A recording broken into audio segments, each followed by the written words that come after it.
blessings, Pusher. Peace and blessings, Michelle. You can stay and listen, or you can come to the stage if you want.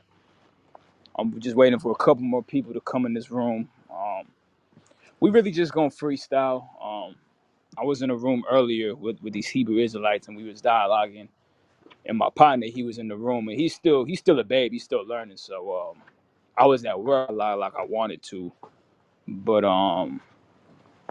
them Hebrews was, trying to preach to him and tell them that, we're the chosen people and this and that. And like I said, he's still learning, so he was just sitting there letting them talk. And every time I hopped on stage, said something, they was trying to dance around what I was getting at, because they know I actually got the spirit with me. So when I go in there, they be trying to refute stuff and they can't back it up.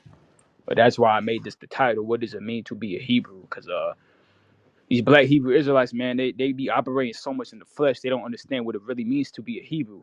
You go to ask a black Hebrew, hey, why are you a Hebrew? The first thing they'll say is, because my father's a Hebrew, because I was born a Hebrew. But that's not how you should answer. Because to be a Hebrew means one who's crossed over, one who is born again, one who is transcended to another level of consciousness. That's what a Hebrew is. That's why after Jacob wrestled with that angel or that Malak, really it was God. That's why he said, I seen the face of God. His name got changed from Jacob to Israel, Yasharah. Why? Because he crossed over. He transcended. That's why his name got changed. He crossed over from Jacob, Yaqub, to Israel. And then guess what? When the Israelites were slaves in Egypt and Moshe went in there and led them out of captivity, guess what happened? They crossed through the Red Sea. They crossed over. Then they crossed over the Jordan. That's why when Yeshua came on the scene, guess what? He got baptized in that same river, in the Jordan. That's why Christ said, in order to inherit the kingdom, you must be born again. You must cross over, be born again. Notice what he said, of water and of spirit. That's what it means to be a Hebrew, one who crosses over. That's literally what it means. And ironically, guess what Christ got killed on? A cross, because he crossed over. That's why when he said, I am the Alpha and the Omega, in the Hebrew, it's I am the Aleph and the Tav. Those are the Hebrew characters, right?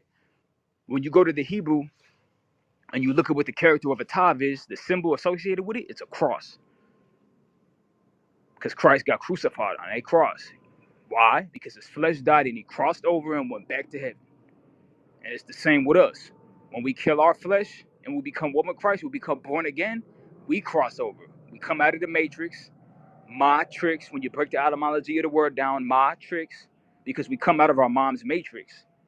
Why? Because matrix just means room in Hebrew. So when we become born again, we come out of the matrix. That's what Christ was referring to when he said, in order to inherit the kingdom, you must be born again. Of what? Of water and of spirit. Weird, when you come out of your mom's womb, what happens? Her water breaks, right? It's spiritual. You come out